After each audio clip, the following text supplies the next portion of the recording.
Bismillahirrahmanirrahim. Assalamu alaikum guys. Today we are going to learn the exercise number 2.2. Now open your book at page number 43.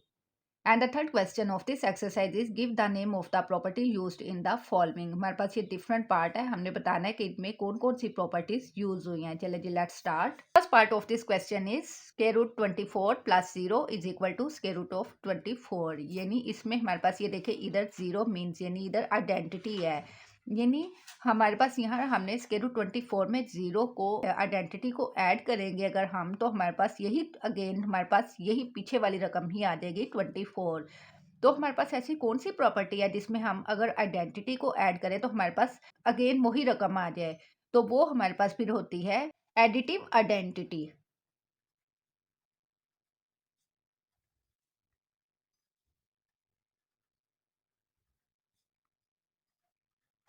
Now the second part is -2/3, आगे आगे हमारे पास 5 + 7/2 is equal to -2/3 5 plus -2/3 7/2। अच्छा जी, यहाँ देखें हमारे पास multiplication brackets का मतलब होता है मल्टीप्लिकेशन, यहाँ मल्टीप्लिकेशन भी यूज़ हो रहा है और एडिशन भी यूज़ हो रहा है।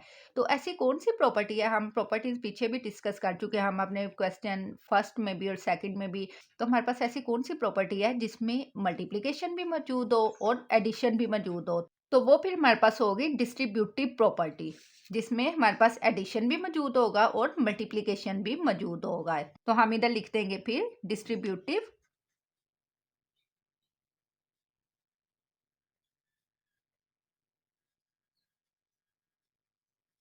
property. Now the third part is pi plus into minus pi is equal to 0. अब इसमें देखें हमें नज़र आ रहा है कि दो चीज़ों को हम ऐड कर रहे हैं, तो उसके बाद हमारे पास आंसर जो है वो 0 आ रहा है। यानी अगर दो चीज़ें हमारे पास ऐड हो रही हों तो आफ्टर एडिशन हमारे पास आंसर जो है वो 0 आ जाए, तो ये कौन सी फिर प्रॉपर्टी होगी ये जिसमें हमें अगर दो चीज़ों को ऐड करें तो आफ्टर एडिशन हमारे पास आंसर 0 आए, तो ये फिर हमारे पास होगी एडिटिव इनवर्स।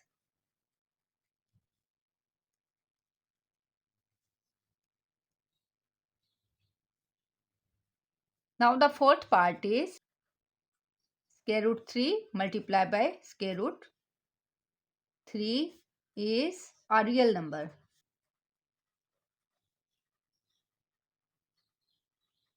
अब ये देखें यहाँ हमारे पास मल्टीप्लाई, ये जो डॉट है इसका मतलब है कि ये मल्टीप्लाई हो रही है, यहाँ हमारे पास मल्टीप्लाई यूज हो रहा है, तो बेसिकली हमारे पास ये जो दोनों वैल्यूज है ये आपस में मल्टीप्लाई हो रही हैं, और अगर हम इन्हें मल्टीप्लाई करेंगे तो हमारे पास इनका आंसर जो है वो फिर 3 आ जाएगा। इट्स मीन के टू रियल नंबर ये जो हमारे पास हैं इनको हम मल्टीप्लाई करेंगे तो हमारे पास आंसर भी फिर रियल नंबर में ही आएगा, यानी 3 ही आएगा हमारे पास यहाँ इसका आंसर।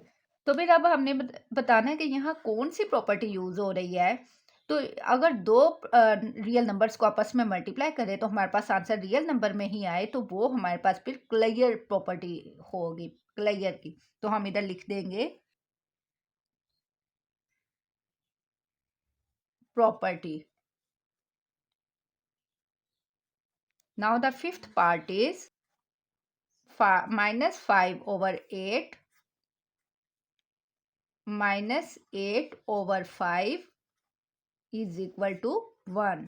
अच्छा जी, यहाँ देखें ये हमारे पास टू वैल्यूज़ जो है आपस में, ब्रैकेट का मतलब मल्टीप्लाई होता है, ये टू वैल्यूज़ जो है ये आपस में मल्टीप्लाई हो रही हैं, और जब टू वैल्यूज़ आपस में मल्टीप्लाई हो रही हों तो उनको मल्टीप्लाई करने के बाद आफ्टर मल्टीप्लिकेशन हमारे पास आंसर 1 आ जाए, तो वो हमारे पास कौन सी प्रॉपर्टी होगी, जब हम टू वैल्यूज़ को आपस में मल्टीप्लाई करें तो आफ्टर मल्टीप्लिकेशन हमारे पास 1 आ जाए, तो वो फिर हमारे पास होगी मल्टीप्लिकेटिव इनवर्स। तो हम इधर फिर लिख देंगे मल्टीप्लिकेटिव